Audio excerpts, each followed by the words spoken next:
Bonjour à tous. Aujourd'hui, nous allons parler de l'importance des défis pour pouvoir retrouver confiance en soi, pour pouvoir retrouver l'estime de soi. Et pour ça, je vais vous parler de l'histoire de Sophie et Marie. Sophie et Marie, ce sont deux grandes copines. Elles se connaissent depuis toujours et elles font énormément de choses ensemble. Sophie a confiance en elle. Elle pense qu'elle fait les choses aussi bien que tout le monde. Marie, au contraire, n'a pas confiance en elle. Elle doute de ses capacités. Du coup, dans la vie de tous les jours, lorsqu'une nouvelle situation se présente, lorsqu'un challenge, lorsqu'un défi se présente, Sophie va sauter sur l'occasion, alors que Marie va plutôt avoir tendance à refuser et à éviter parce qu'elle pense qu'elle ne va pas y arriver.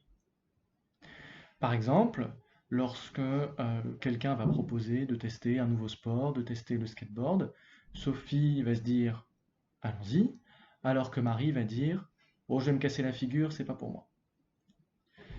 Si il y a une promotion à avoir, Sophie va candidater. Marie va se dire que de toute façon, elle ne pourra pas l'avoir. Alors, quelles sont les conséquences de tout ça?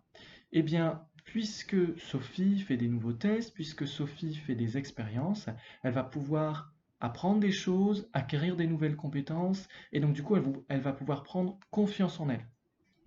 Alors qu'au contraire, Marie ne va pas pouvoir prendre confiance en elle en faisant des nouveaux tests, et en plus de ça, elle risque de se culpabiliser de ne pas avoir essayé telle ou telle chose et elle va finir par s'en vouloir. Alors qu'est-ce qu'il faut conclure de tout ça? Eh bien, finalement, le fait de se challenger, le fait de se donner des petits défis, de se booster, va permettre de prendre confiance en soi.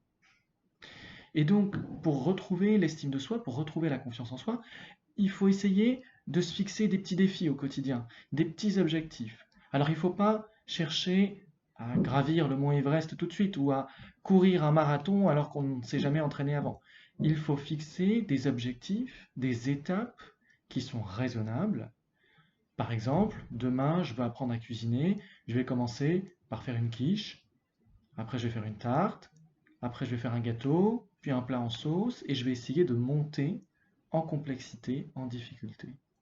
Si demain je veux me mettre au sport, eh bien je vais commencer par me dire, je vais essayer de marcher une fois par semaine, et puis après je vais essayer de courir juste 10 minutes, et puis progressivement je vais augmenter comme ça.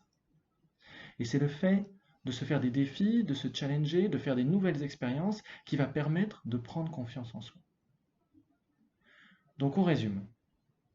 Finalement, éviter les nouvelles situations, éviter les défis de la vie nous empêche de prendre confiance en nous. Donc il faut essayer de se booster, de se donner des petits challenges pour pouvoir prendre confiance.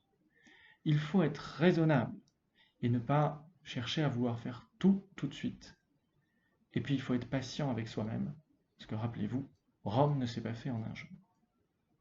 J'espère que cette vidéo vous a plu et qu'elle vous aidera. Si c'est le cas, comme d'habitude, n'hésitez pas à la liker et à la partager. Et puis en attendant, bonne journée à tous.